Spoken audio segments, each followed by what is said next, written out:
चना दाल वड़ा। उसके लिए आपको चाहिए 250 ग्राम चना दाल, जिसको हमने आधे घंटे के लिए सोख करके रख दिया था, नमक, मिर्ची, गरम मसाला, हींग, एक प्याज फाइन कटा हुआ, ये करी पत्ते और 2 हरी मिर्ची। ये फ्रेंड्स, जो हमने दाल सोख करके रखी थी उसका हमने पेस्ट बना लिया है। ये ध्यान रखिए कि वो पेस्ट आप बिल्कुल भी बारीक ना करें, उसमें चना दाल दिखना चाहिए।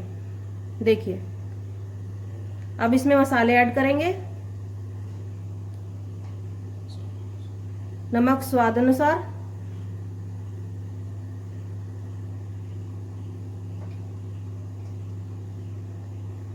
हाफ टी स्पून लाल मिर्ची, हाफ टी स्पून गरम मसाला,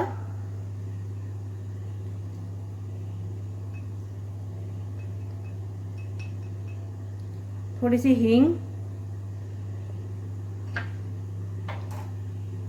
ऑनियन,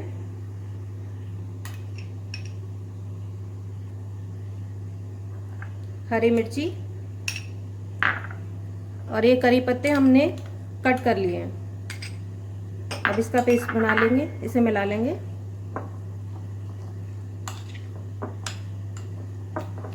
ये देखिए फ्रेंड्स, अगर आपको ये पेस्ट अगर आपका पतला हो जाए तो आप टेंशन मत लीजिए, इसको थोड़ी देर फ्रीजर में रख सकते हैं, उसे आप यूज कर लेंगे। और जितने ही हम ये पेस्ट बना रहे हैं उतने आप तेल गरम करने रख दीजिए। ये देखिए फ्रेंड्स, ये पेस्ट तैयार हो गया है। और ये ध्यान रखिए, अपने चना दाल में कोई टेस्ट नहीं होता, इसलिए इसमें मसाले थोड़े स्ट्रांग रखें। आप टेस्ट करके देख लीजिए, ठीक है। इसी के साथ हमने देखेंगे कि ये तैयार हो गया हमारा तेल, और हम इसमें डालेंगे और फ्लेम को थोड़ा स्लो कर देंगे। ये देखो फ्रेंड्स, एक बार ना डाल के देख लेंगे कि तेल हुआ है या नहीं। ये हमारा तैयार है तेल, तो हम डालना शुरू करेंगे। इसलिए हम हाथ की सहायता से डालेंगे। देखिए,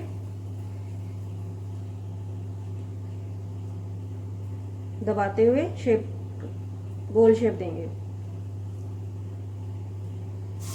ये देखिए, फ्लेम को मंदा ही रखेंगे ताकि हाथ ना जले। दोबारा देखिए एक बार। ये देखिए फ्रेंड्स, एक बार और हाथ की सहायता से दबाते हुए डालेंगे।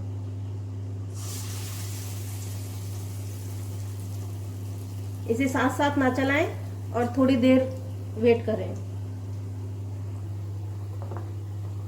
अब फ्लेम को थोड़ा तेज कर दें और इनको उल्टें। ये देखिए, अपने स्टार्ट हो गए हैं ये।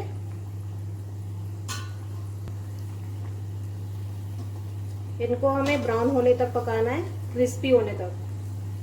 ये देखिए फ्रेंड्स, ये देखिए हमारे चना दाल वड़ा बनके तैयार हो गए। और ये कितने क्रिस्पी हैं ये आपको मैं दिखाती हूँ।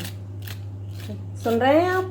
इन क्रिस्पी चना दाल वड़े को और मज़ेदार बनाने के लिए नारियल की चटनी और हरी चटनी के साथ सर्व कीजिए। तो दोस्तों, मेरी रेसिपी अगर आपको पसंद आई हो तो इस चैनल को लाइक एंड शेयर कीजिए प्लीज़। Thank you.